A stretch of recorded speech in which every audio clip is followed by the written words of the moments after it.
Hey guys, Urban Combat Survivor here. This is the follow-up video to the one I posted last night, titled "Who Lives and Why."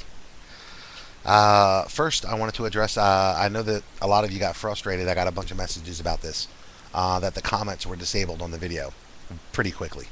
The reason I did this is that the purpose of that video, the purpose of the question, would kind of be defeated if you started reading other people's answers. If you haven't watched the other video, please turn this one off and go watch that one and really think about the question and come to your own conclusion. Come to your own answer from your heart.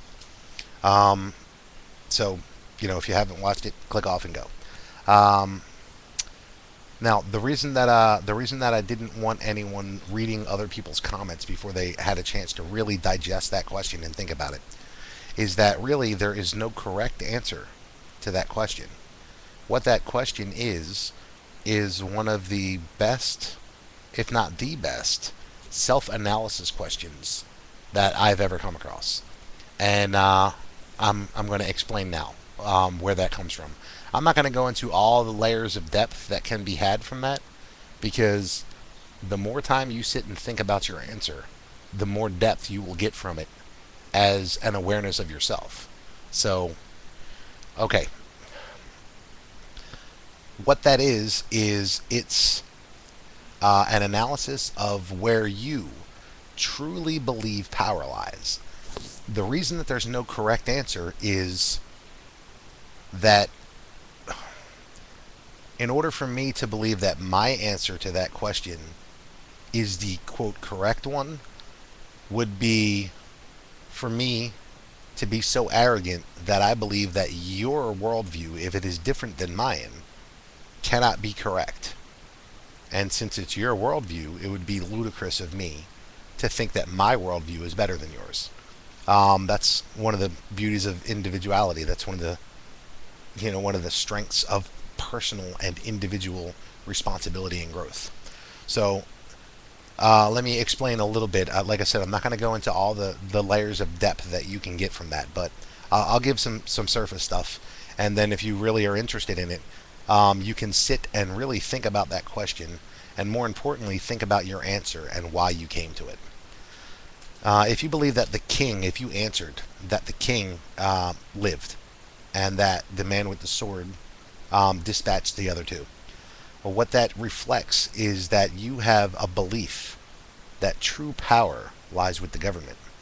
The true power lies with those in authority. And that's not right or wrong, it's simply your worldview.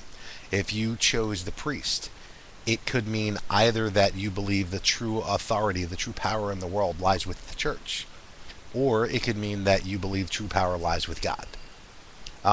If you chose the merchant, it could mean that your true, the true power to you lies with either money or those who control money.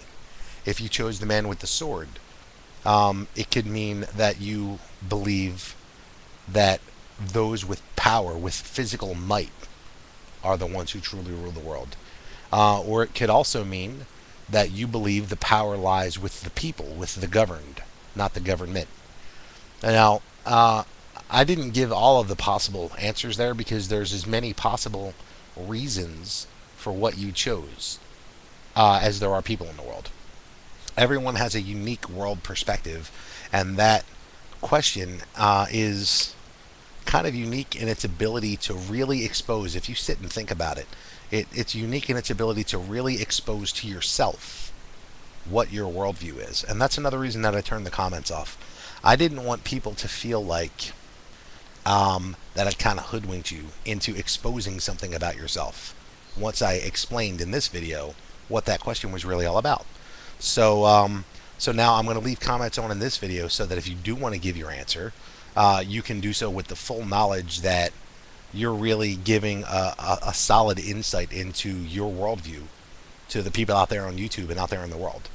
Um, the reason that I did this little exercise, that I made these two videos, is that I think there are a lot of people out there who have never really truly analyzed themselves. They're not really sentient. They don't know where their beliefs come from. They don't know whether their beliefs are their own or beliefs that have been conferred to them from others.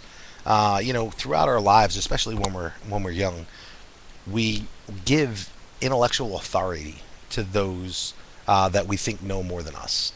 Uh, we're in a society that really doesn't teach critical thinking anymore. It doesn't teach self-analysis.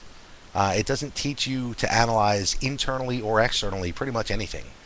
Most people base their opinions on 30-second sound bites and little snips of information. They don't really analyze anything, and I think that's a tragedy. And I think it's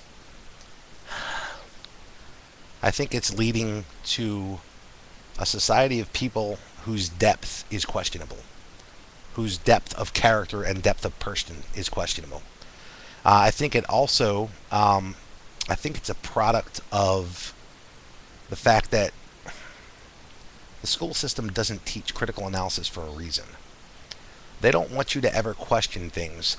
The reason that they want to start teaching you a certain worldview as a child is that 99.9% of the population is never going to turn back internally and really analyze, really think about the values that they hold now.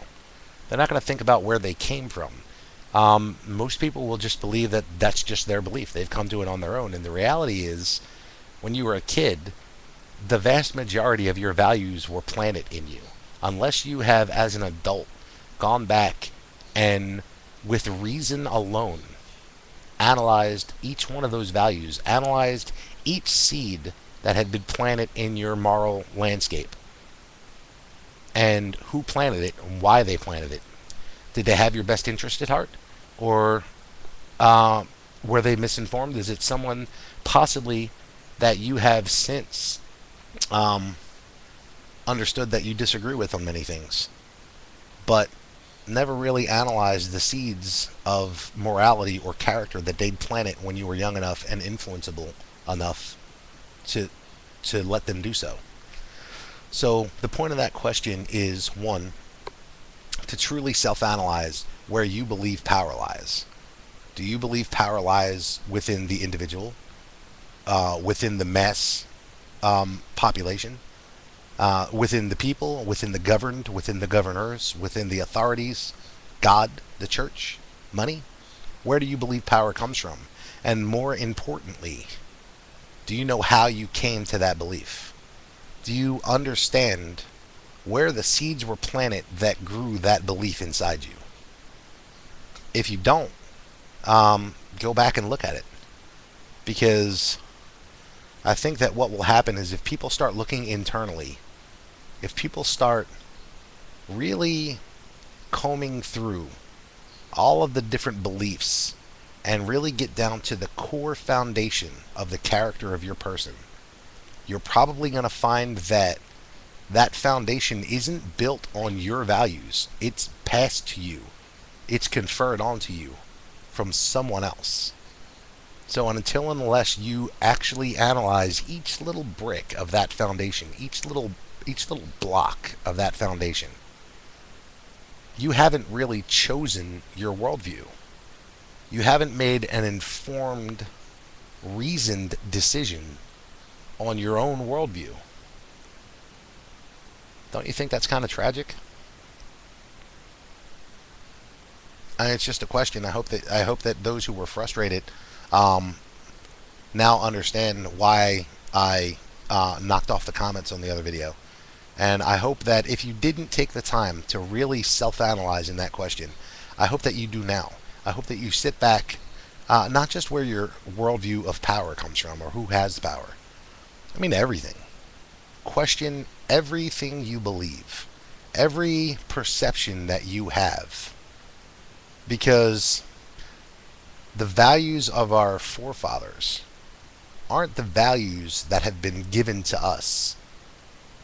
Those things have been removed in the school system, in media, in television, in books, in radio and magazines and newspapers, everything.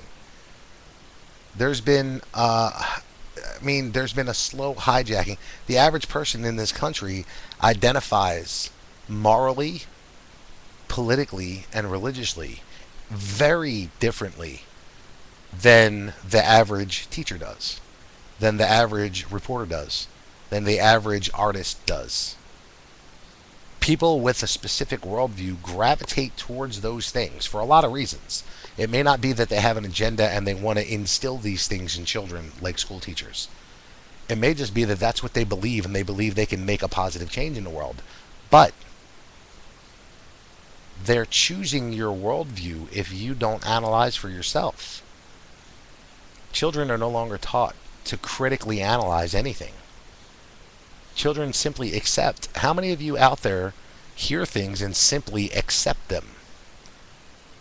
I mean, how many of you, with no basis, either for or against, whatever your opinion is, hear someone say something and either dismiss it or accept it based solely on your current perception of the person saying it?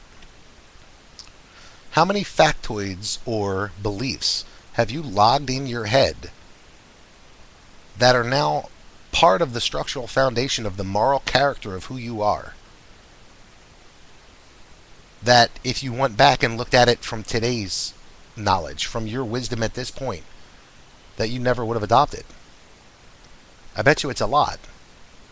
You know, the great thing about this question, and one of the things that showed me how important it is, I didn't even remember it. I convinced a friend of mine, I kept telling him about this series of books that are just great, man. This guy's the greatest author I've ever read. I kept going on about it. And I finally got him to read them. And this question, I think, is in the second book. And he came back and asked this question. I didn't even remember it. And after talking about it with him for a while, the memory slowly surfaced of me reading that question and giving an answer. And you know what? My answer today was very different than it was 4 or 5 years ago when I read that book. Because I've grown as a person, as we all have in the last 4 or 5 years. Has your worldview changed with your growth? And if it has it changed in a direction that you've chosen, that you've reasoned out?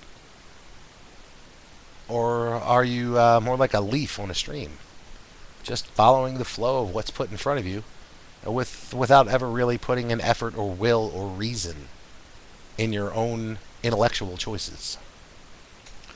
I know this is kind of rambling, and I guess this video probably kind of sucks, and I hope I didn't really piss most of you off.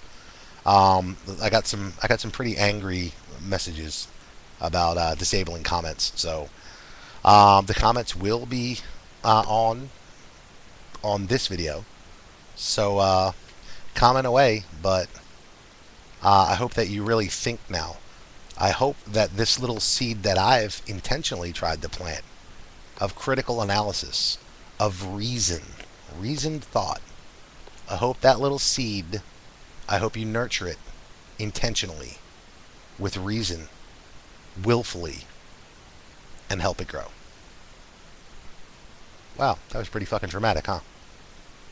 Sorry, it wasn't my intention to be dramatic on that. But there it is. Urban Combat Survivor, signing off.